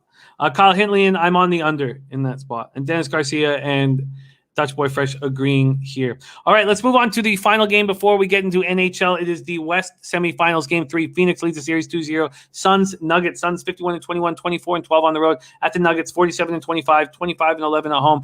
This whole handicap of this game comes down to whether you believe that the Nuggets are going to handle the adversity that's being thrown to them. Do you believe the Denver Nuggets have heart? If you believe they have heart, then you have to think they step up here because they've been called out by each other. They've been called out by the coach. And now we have to see if they step up, and hard to trust them right now, especially with the Porter injury. Here we go. Nuggets opening up as 1.5-point favorites. Where they stand right now. This total opened up at 223. We see a half-point added here. Danny A says Nuggets about to get swept. Dutch Boy Fresh says Mike Malone does. Rainbow the God says Denver 2 injured. Dennis Garcia says, yes, Denver early, only early. I agree with that. Denver early, only early. Now, let's take a look and see where the cash is at. Here we go. 10,970 tickets in. On the money line, 68% of the tickets on the Suns and 74% of the cash. On the total, 70% of the tickets on the over and just 52% of the cash. So let's talk about pace first. The regular season, the Suns are playing at 98 possessions a game. Playoffs down to 95.44. The series is being played at 96.50. Both the Suns and Nuggets have almost exactly the same pace. Regular season, playoffs, and here in the series. Prince of the City says, Jimmy, you can call all the heart you want. If you don't have the horses, don't make a difference. I agree. But we do have Barton back, and I think he will help. Chris Brady says Yoker has looked below average in the series. But I agree with what you're saying, Prince. Chris Brady says hard to back the Nuggets. Robert Allen says, I'm so glad Denver got beat last game, too. Now we can hammer Nuggets first quarter and first half and cash those tickets tonight for sure. I don't even think I want to take it to the first half. I want to take it to the first quarter. Christopher Carter says Suns are young and hungry. No off games. Best effort coming. They will play harder on the road. Suns team total and spread. North Ender says Book's going to want a Nuggets win. They are. So Chris Paul coming off 17 points, 15 assists, 0 turnovers, 123-98 victory. 2 games he's in, 26 assists, 1 turnover. In both games, they've had all 5 starters score in double figures. They've held Denver to 101.5 points per game. That's down from 115.1 that they average in the regular season. So Michael Green and Aaron Gordon said the Nuggets played soft after game 1. Nobody stepped up in game 2. Michael Malone questioned everybody, and nobody stepped up. Barton comes back 10 points, 16 minutes. Jokic, 23 and 11 as the average in the first 2 games. Michael Porter has a back injury. Gordon calls them out after game 1 and then comes back and puts up 6 points. Monte Morris is 2 for 17 from the field in the first 2 games. Everything is going wrong for the Nuggets, and it's pretty hard to back them here. I was saying we backed them early, but maybe we don't. Maybe we just take the Suns to finish off the job.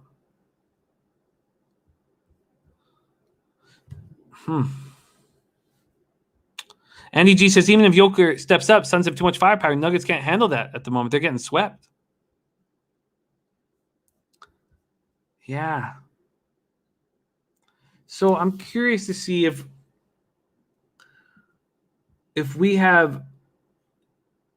So the money line must have moved because on the spread, there's 47% of the tickets and 56% of the cash, but the money line has 68% of the tickets, 74% of the cash. So has the money line moved at least?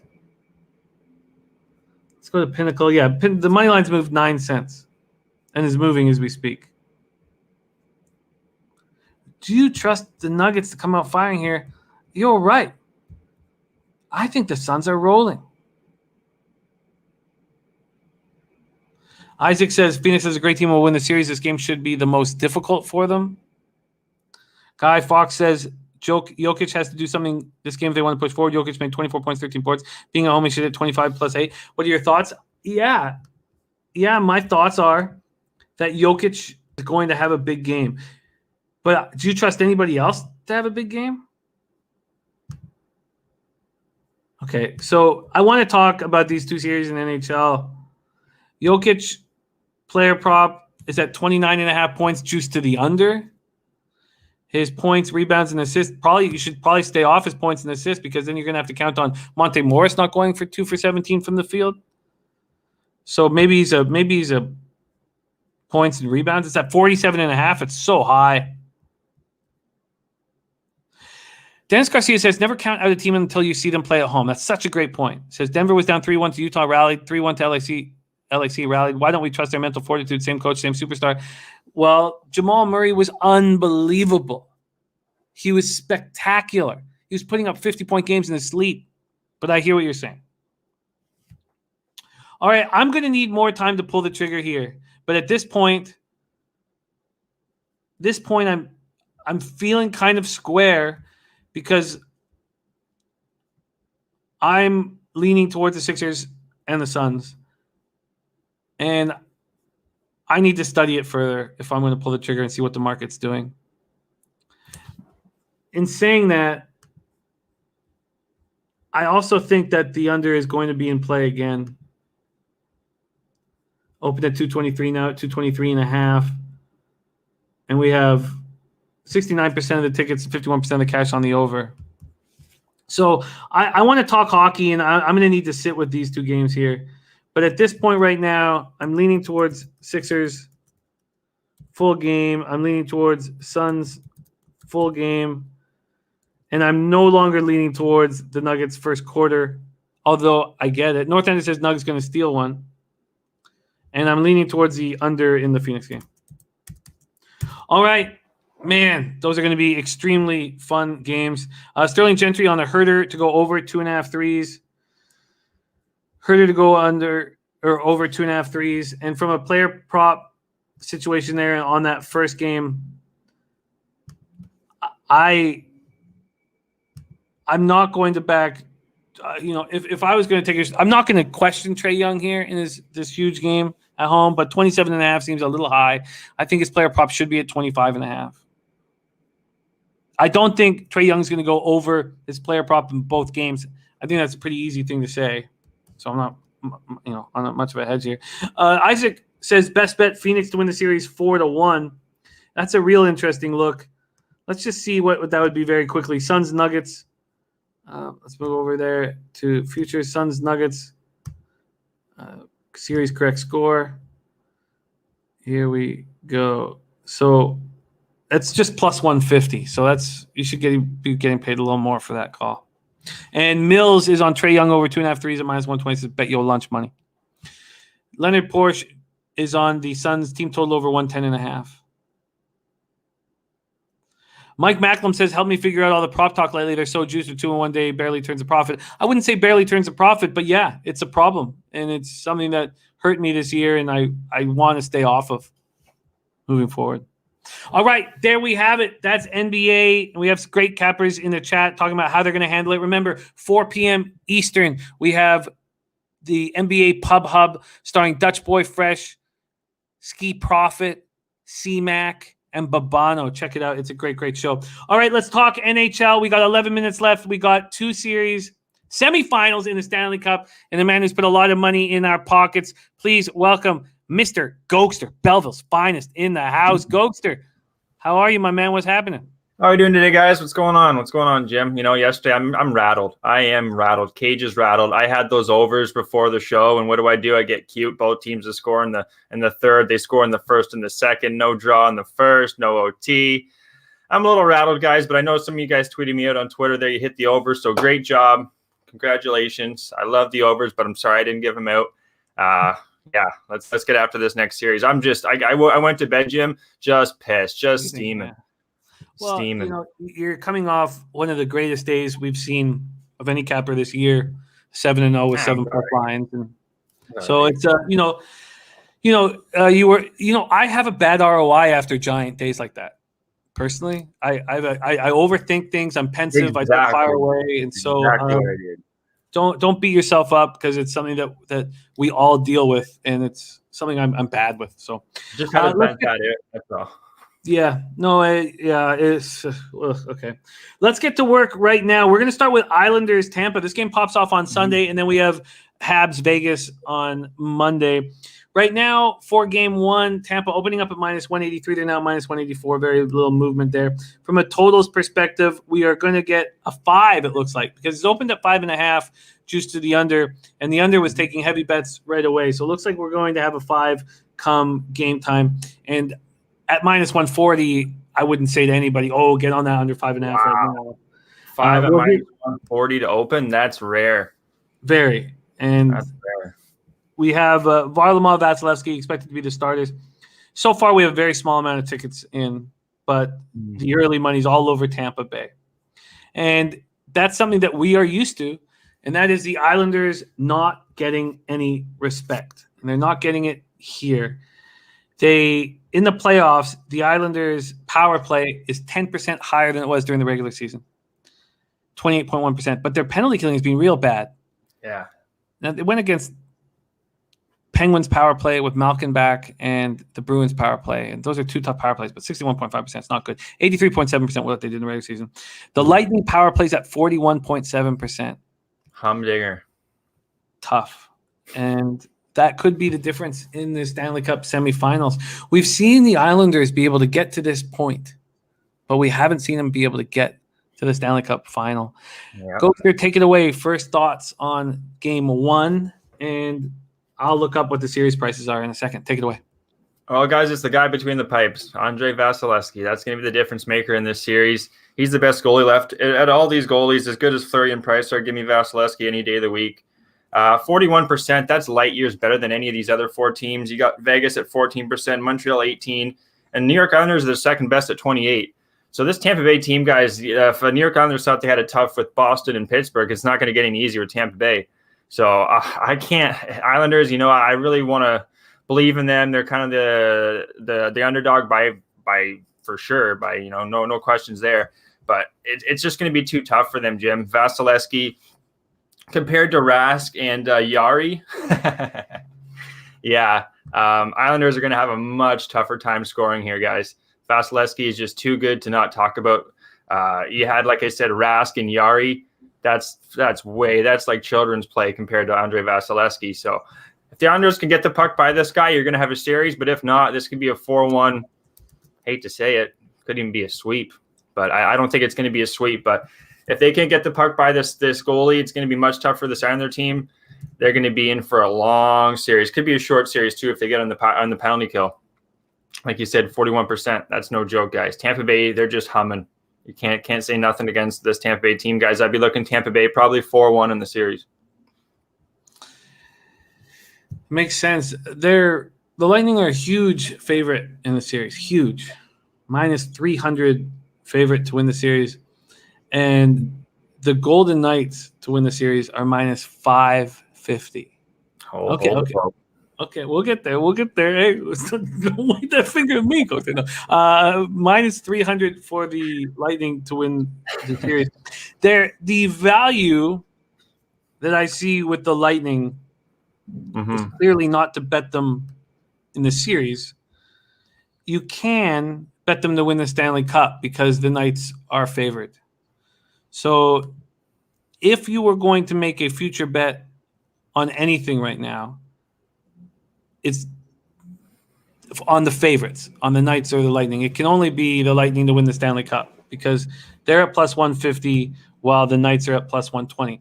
To make money in this series, you have to bet the Lightning every game. That's the only way to do it. But the question is, how much better are the Lightning than the Boston Bruins, Ghoster? I think a lot better. Defensively, too, this Boston team was banged up, guys. You saw the 2 defensemen go down in Carlo and Miller. What's his name? Another forward they had that went out, Lazar. Lightning are healthy, guys. They got Kucherov back with that hip injury. He's coming back at the right time. He's getting in midseason form right now. The only issue I might have with that was Vegas. This Tampa Bay team, guys, they're doing nothing wrong here. The Lightning, they got 4 lines for the most part. Really experienced, Jim. I feel like this is just another carryover from last year. These guys know what to do. There's nothing new for this Islander team. Pretty much the same team, led by Victor Hedman, Stamkos, and company. This Tampa Bay team, guys, is seasoned. They're seasoned veterans for this point. And the Islanders, they got a lot of veterans too. A team that plays really well together, but it's a buzzsaw they're running into. They did really good against Boston and Pittsburgh, but if they can get by, I really don't see it happening, but if they can get by this Lightning team, then there's no reason why they couldn't beat Vegas, but that's a big stretch. If they can get by this Lightning team, I will legitimately say that's the hardest path to the Stanley Cup that I've ever seen in my life. Other than the goalies, though, Jim, like Rask did not have a good year or series, nor did Yari, but they definitely did play. No, that's a very, very good point. Yeah. Let's move on to the Habs Knights. Everybody wants to talk about this series. I'm shocked. I mean, the books are begging for a Habs cash right now. They're begging for Habs cash, Gokster. Begging for it. So we have plus 425, and then game 1 plus 220. The total's at 5.5, probably around -130. The Canadiens, 90.3% penalty killing in the playoffs. That's just huge. And Jeff Petrie should be back early in the series. Perfect. But that's a bad thing to hear early in the series. That makes me think that he's really hurt. They're going to rely more on that rookie there, Gustafsson and Romanov and Edmondson, guys like that. So, yeah. Well, let's break down this Habs Knights spot. What are you thinking game 1? What are you thinking for the futures? Well, this is the one I was going to say. The amount of games Vegas have played, guys, they went 7 games against Minnesota, and they went 6 against Colorado. look at Montreal. Yeah, they went 7 games against Toronto, but then they just swept Winnipeg 4-0. So over time, you could see a little tired legs come behind this Vegas team. And the way Montreal plays hockey is very similar to Minnesota. They're going to beat them up. They're going to play that stingy defense, not nearly the same as Colorado. And Minnesota, they almost beat that Vegas team. So this series, I could see more of a 4-2, maybe Vegas. 7 games would be a bit of a push, in my opinion, but I wouldn't be surprised, guys. This is going to be a much tighter series than the Islanders-Tampa Bay series. Just the defense. This is the best decor, I think, in the playoffs left, Montreal. And it's going to prove it. They're going to need to be on their best A game against this Vegas team that have pretty much all 4 lines firing right now. Only thing with Vegas is they can use their momentum right now, guys. They're really playing good hockey right now, and the momentum after beating Colorado. So playing on Monday, it's not a game I'm going to have any action on quite yet because of how long Montreal's had off and the way Vegas has been playing. But over time, expect this to be tighter games. Montreal is going to want to play similar to Minnesota there, win games 3-2, 3-1, I think, Jim. It's going to be it's got to be tight. There's no way Montreal can get in a fire shoot. Similar to Toronto, guys. They got to shut down, do what they did to Toronto. Toronto has a similar offense, I think, but not nearly the amount of firepower. Other than Matthews and a couple other guys and Nylander can shoot the puck. Toronto didn't have many guys that could shoot, where Vegas have a lot more guys that can shoot. So this is definitely the task for Montreal all year. As coming from Canada, we only played pretty weak opponents. So it's going to be a good series, guys. I see this going at least, I say 6 games. I think this first game is quite likely to be a feel-out situation that goes under. Yeah. And we've seen a move already from -120 all the way to -136 at Pinnacle. And then I guess they judged that as being too harsh of a move, and they brought it back to -131. But under 5.5 -130 seems to make a lot of sense to me. Yeah. The Habs are in such control, and the Knights can play any which way you want. What do you think of the total for Game 1? One thing from my old man here, guys. My old man played some hockey back in the day. You always used to say, whenever you have teams that haven't seen each other all year, it's going to take some time to know what they're about, even though you kind of know what they do in the regular season or in the playoffs. But these teams have not seen each other. Montreal, Vegas, same with the Islanders, Tampa Bay. So I don't know what to expect. I think as the series goes on, they're going to know each other, know what to expect. They're going to know exactly what they're doing. Not that they haven't seen it in the playoffs, but first game against a team they haven't seen since last year, or maybe even 2 years with the COVID. I'm not sure what to think here, Jim. I think it's going to be a tighter game. I'd like that under look. No score in the first 9 minutes, first period unders. You got Price and Fleury, too. 2 of the top French goalies in the last, since I can remember, since I've been alive. Or sorry, Price isn't French, but no, he's Anaheim Lake in BC. Yeah, he's for where you are. But no, this is going to be Fleury being from Montreal too. You know, he wants to, going up against Montreal where he was born and raised and grew up, I believe, a Montreal fan. So Fleury's got, this is going to be a really good series, guys. I can't wait to see what happens here. But I'm going to say at least 6 games and under, similar to what our guy Jimmy's saying here. I love it. And I mean, Pat Chiaretti has a bone to pick. So, yeah, I think I'm going to move on this under soon. I think it's going to get away from us here. I believe that it'll be a feel out process. We got to go. We have a big show coming up right now. Babano and CMAC MLB show. Don't forget about our big Pub Hub NBA show at 4 p.m. Eastern. Ghoster, absolutely great work. Can you please tell the guys where to find you on Twitter and let's get us out of here. And then one final thing. Thank you so much to all the guys in the chat. We got Low Shack in the bag for the first time in 2.5 years coming on Tuesday. And Ghoster will be on that show as well. Ghoster, can you let us out of here, my friend? Yeah, guys, tune in Tuesday. This is going to be you're not going to want to miss this. Peter Loshek back in his habitat. Can't wait for this one, guys. And yeah, check me out on Twitter, ego47_. I'm going to do a little bit of Euro stuff. I won't say that loud to Gas because I know he hates soccer. Got some golf, got some PGA, got some KB, MLB. So a bunch of stuff going on my Twitter, guys, ego47_. And as always, guys, get that cast, leche those bookmakers, and have a great weekend. And leche. Elos, bookmakers.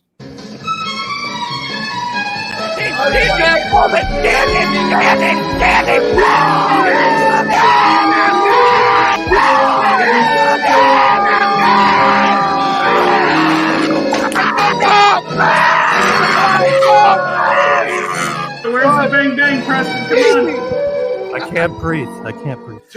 Pub Sports Radio. Come find us in Southtown 101. Subscribe on YouTube. and all platforms where podcasts are found.